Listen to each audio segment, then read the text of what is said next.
All right, I thank you so much, guys, for watching this channel. My name is Morris Jordan Kawesa, straight out Aromatic Entertainment, and you're going to kujikiza ntino channel kwoli bagita Morris Jordan's K Media. Ato muwerezawo omulungi da fine boy omwana omulenzi omulungi nnyo alabika olungi bamuyita Morris Jordan's Kawesa ye muwerezawo yatula wano emabiga wa screen yo muba mu maso ga screen yo nabirenga ate asobola okukuweereza munamasaka omukukutivu era yine ngombe eri nti feba namasaka wibadadande mtulina stamina nga tukuba zirima in other thing fete tulina malala tubakomola mwangaziza bafana mu watch me no pamina. Hey, boy, thank you so much, guys, for watching this channel. My name is Morris Jordan Kawesa, nyongera kukujukiza webale nyobo walidala okubeera nga ate okuoli abantu be Saudi Arabia nina mawulire amapya agocha agessanyu eriyitiridde. I'm sure mugera kusanyuka nakugamba Morris Jordan Kawesa wali okubeera nga kubolira kiki ekirimu Aromatic Entertainment. Mbakedde bukezi nkedde kanawancha okubeera nga te nyongera okuba ngamba wa amawulire kiki ekiriwo mu Aromatic Entertainment. Gana mawulire gassanyu naga sinagena mawulire agessanyu njagala kusooka okubeera nga nkwebaza gwe wenna alaba channel eno kuvira ddala kuba na Uganda mwebali nnyo mwebalire ddala okubeera nga werekereza n'ogula data nobeera nga oteekako n'olaba channel eno gye bayita Morris Jordan's K Media. Nawe ali mu Arab countries abali Jordan, abali Saudi Arabia, abali Dubai, abali Qatar.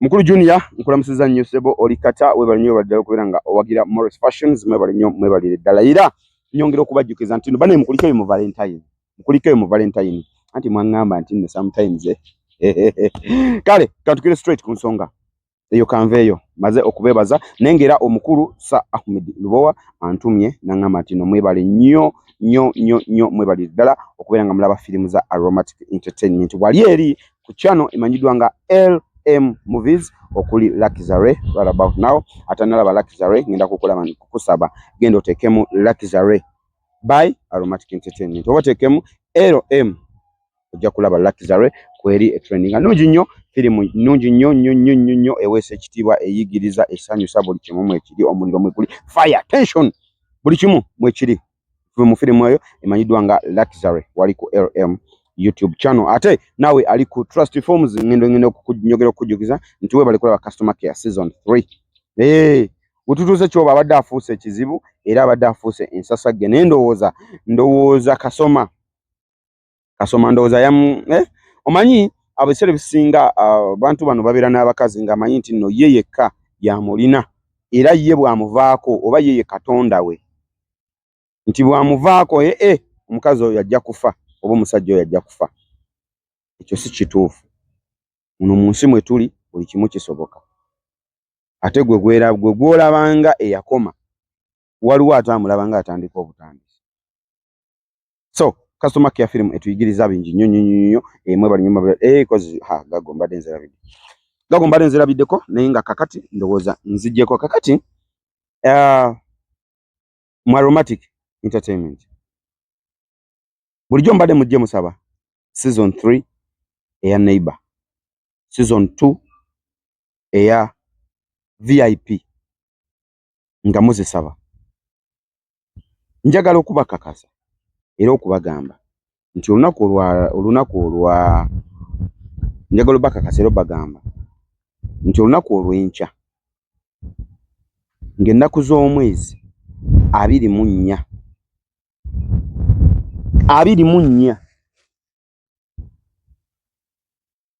ogwokubiri ku Monday eno enkya tuyina movie oba Aromatic Entertainment erese movie eno mpya nenga bwe mutumanyidde Aromatic Entertainment tukola ekyo kyonna ekisoboka okulaba nti filimu ya Aromatic mbutuufu egenda okuvaayo nga naawe omulabi olaba nti weewaawo tolaba nti mwalaba Neighbor nga paka kati mukyabanja season 3 yayo tolaba nti mwalaba VIP nga ne kati mukyabanja season 2 yayo tolaba nti mulaba customer care abatadde ku bunkenke. Kino kipya bakiyita batya? Kanchanjule nga ne gagonzizzaako bagiyita damage.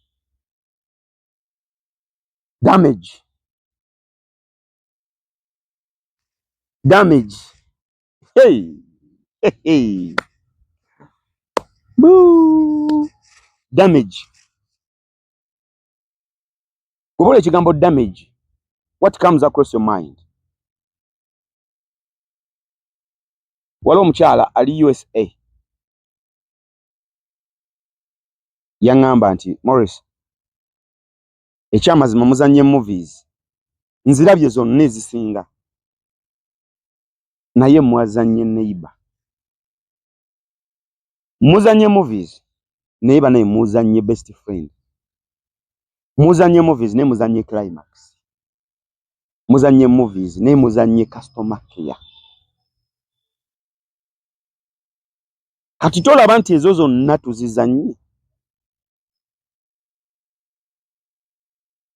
naye damage.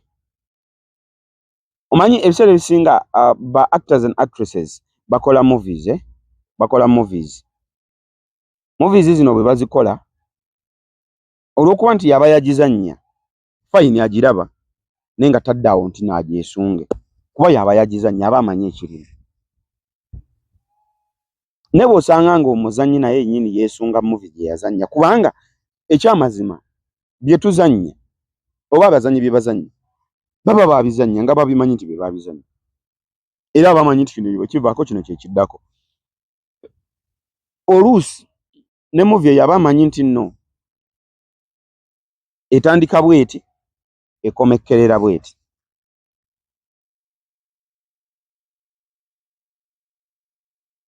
Ndi Masaka gye nsabukululidde kano mukawa obudde. So naye bw'olaba ng'omuzannyi n'omuzannyi yennyini yeesunze okulaba movie ate gye yazannya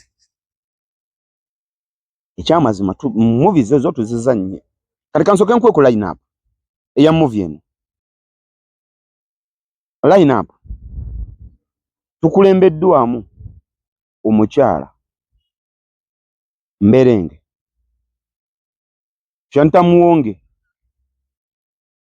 naye abasinga mumanyi nga Mberenge. Kati njagala nkulage combination eri mu movie eno. Mberenge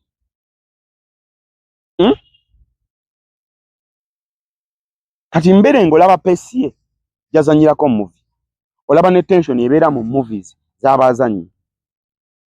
Kati ku Mberenge njagala ogatteko omukulu ahimbisibwe Rogers. Mumumanyi nga Tigani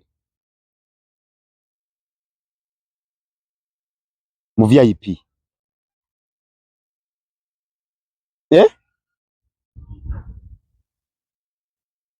Mumumanyi mu neighbor.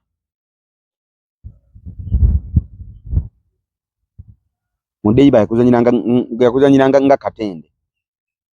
Tension ndowooza olaba tension ya movie oba olaba ekibaawo mu movie. Kati combination eyo gyongeremu Kirabo Ann mumumanyi nga Allen mu customer care.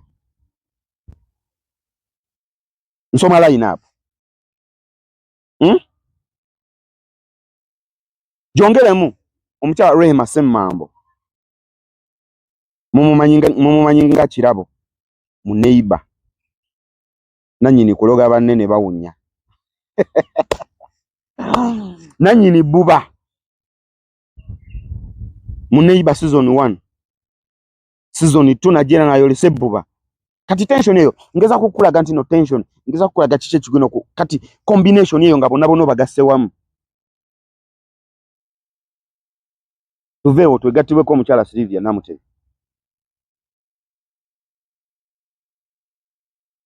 Tuveewo twegattibweko Nakirija Zahara. Cream package tuli mu damage.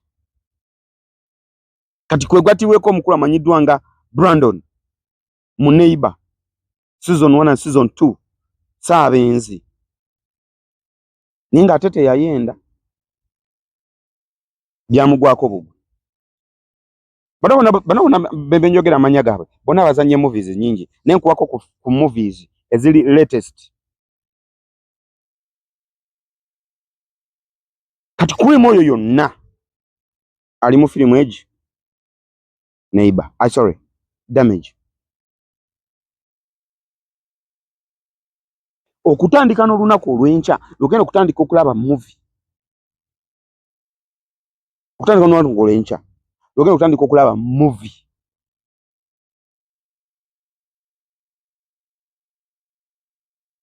Tuveewo twegatiweko omukyala Aisha Namata. Oba gwe mumanyi nga babirye. No, sorry, Nakato mu VIP. Oba gwe mumanyi nga Nakato mu Neighbor. N'olugezigezi lwe n'okunyooma kwe n'okuyisaayisaamu abantu amaaso. Sigamba nti characters zino zibagenda okujjiramu oba siri mu kunnyonnyola characters zaabwe bano abantu b'endimu kumenya. Sinnyonnyola characters zaabwe mu Damage nedda. Ngezaako okuba kusigira kifaananyi eri gye bali. Oba we wali obalabyeko kati mbakusigira kifaananyi ate wano bagenda kuba batya nga bali wamu. Kuba Mberenge teyaliyo mu Neighbor. Aleni teyaliyo mu Neighbor. Zara Nakirijja teyaliyo mu Neighbor. Abo bali mu customer care. Benkumenyedde. N'embazuulu zaabwe. Kati eno mu Neighbor twalinayo Kirabo, twalinayo Katende, twalinayo Nakato, twalinayo Brandon. Kati bali combined. Bali wamu. Okitegeera. Kati mwabo yongeramu omukyala amanyiddwa nga Namulema Judith. Namulema Judith. Musobeddwa yakuzanyirwa nga Ssenga. Namala n'agwa eddalu. N'avaako.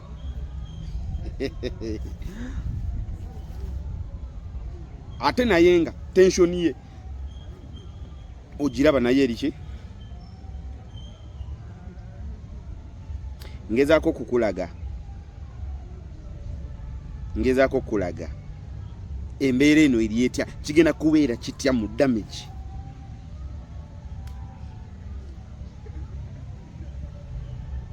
Namulema Judith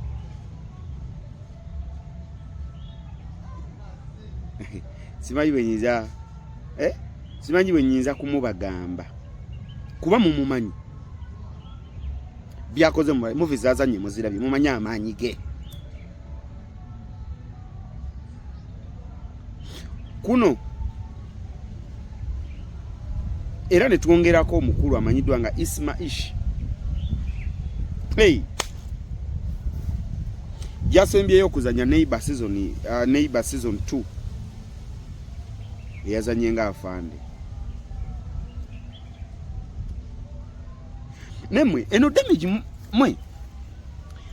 Damage bwenjewulira namwe bwe mujewulira oba nze njewulira bulala namwe mujewulira bulala. Gomanyi nga movie nga Ismaish nga naye mwali combination ekisero ekyo okiwulira.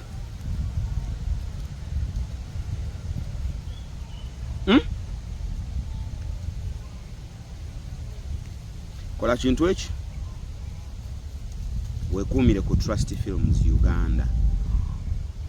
Wekuumire ku Trust Films Uganda. Wekuumire ku movies za Romantic Entertainment. Togenda kwejusa. You know go regret. Okitegeera kati bali mu kisoro kimu. oloza cream kyagenda ovaayo. Bonna bansasagge, bonna bazanyi, bonna bayigiriza, bonna bakibule.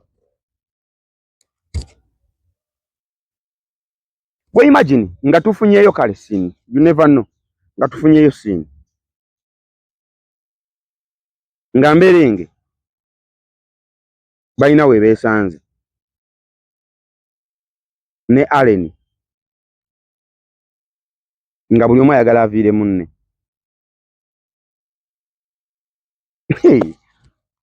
Ku bonna tekuli agenda.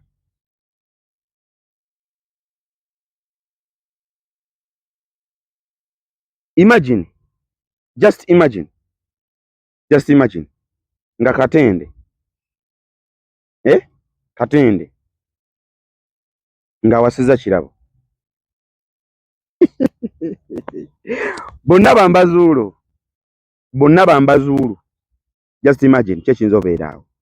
Kyengezaako okugamba nti eri packaged bulungi, eri written bulungi, eri casted bulungi. Just know everything is on point. Fenga mutumanya ba Aromatic Entertainment most of the time oba all the time tuleta cream.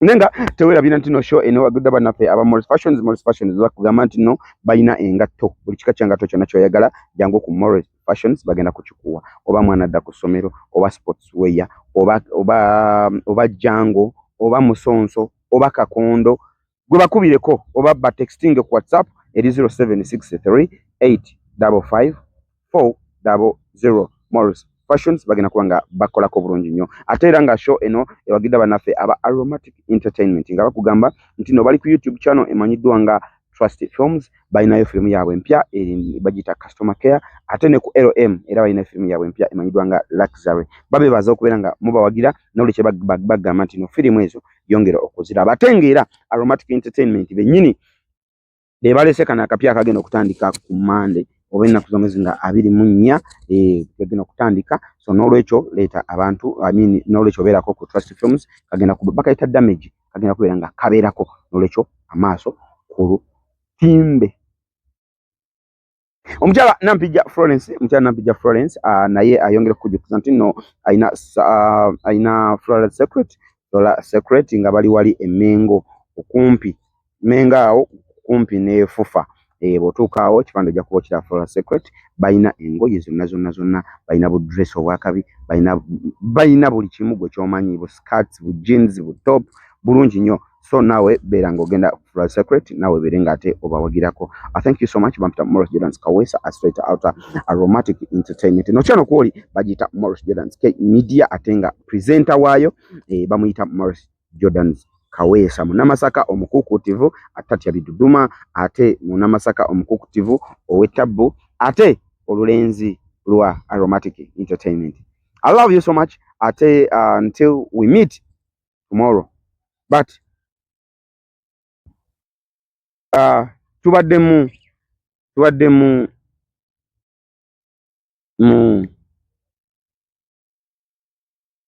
Valentine.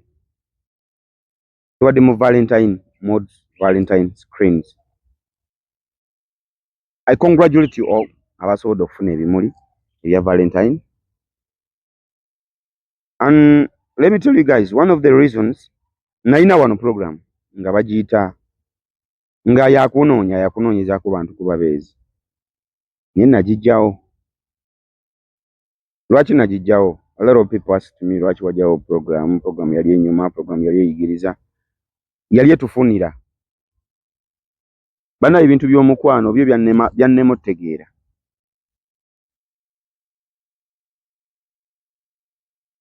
Omuntu tosakeera ku makya kati twabadde mu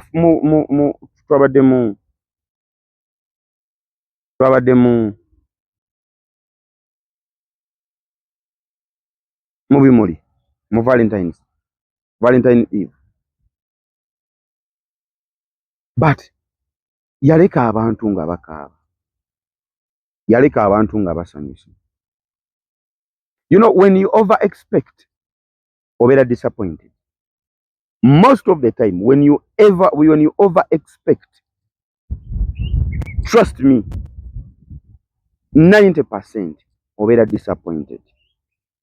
And when you don't expect anything, 90% obeera surprised.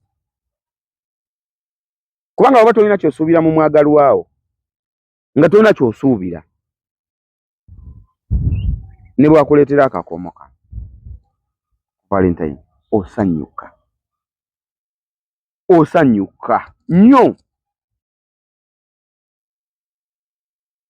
The same thing bw'oba ng'olina kyosuubira n'okyeteekamu mu mutwe nti bagenda kungulira essimu ate kungulira essimu ku Valentine eno. Trust me, because that is over expecting. Trust me, ne bw'anaakugulira ggago zino n'akuteerako essaawa, n'akuteerako akakuufu, n'akuteerako akapale, n'akuteerako akateeteeyi, n'akuteerako nambeki, n'akuteerako ebintu eby'ebbeeyi ebirungi. Katugeze essimu ebadde ya miliyoni 3 naye n'akukolera ebintu bya miliyoni 2.3 okimanyi tojja kusanyuka, ojja kusimayiringa wano.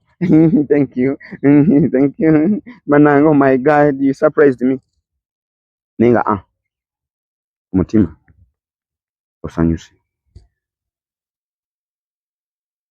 Nga ku mutima tosanyuse. Lwaki? Because wabadde osuubira ssimu era yakuwadde mu bwongo.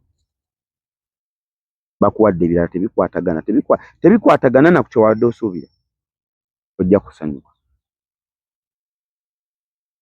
But wano obadde tosuubira n'akuwa kye bayita surprise. Kalowoozo kange, don't over expect. Don't over expect. Beerawo linda bulinzi.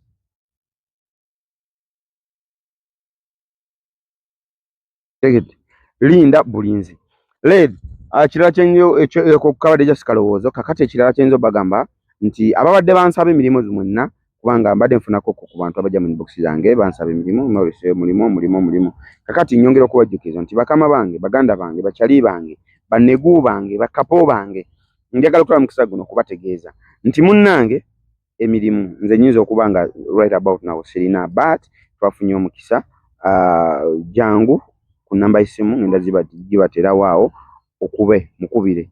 Ayina emirimu mu bungi temusobola nagimalawo bannayuganda mwenna, n'olwekyo jangu ku namba y'essimu eyo nkuteereddewo awo. Omukulu bamuyita Nduhukire, ayina emirimu. Nduhukire ayina emirimu, n'olwekyo mujje. Bamuyita Salimu Ssentongo naye nga character name ye Nduhukire, n'olwekyo mujje mubeere ng'ate mufuna emirimu mukole ove mu kusabiriza, ove mu kukola ki, obeere nga naawe olinamu akasenteko ng'omukyala oba ng'omwami oba ng'omuvubuka.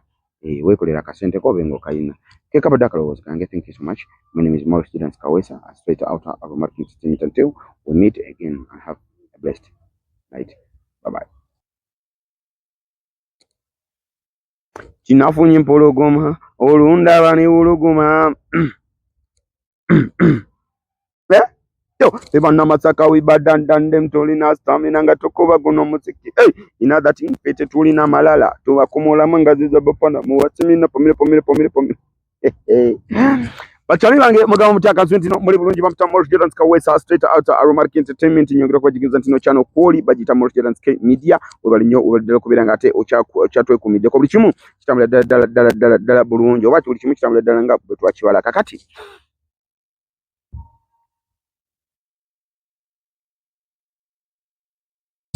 But regardless, we move. Kalinga tuvude ku damage. Until we meet tomorrow. Thank you.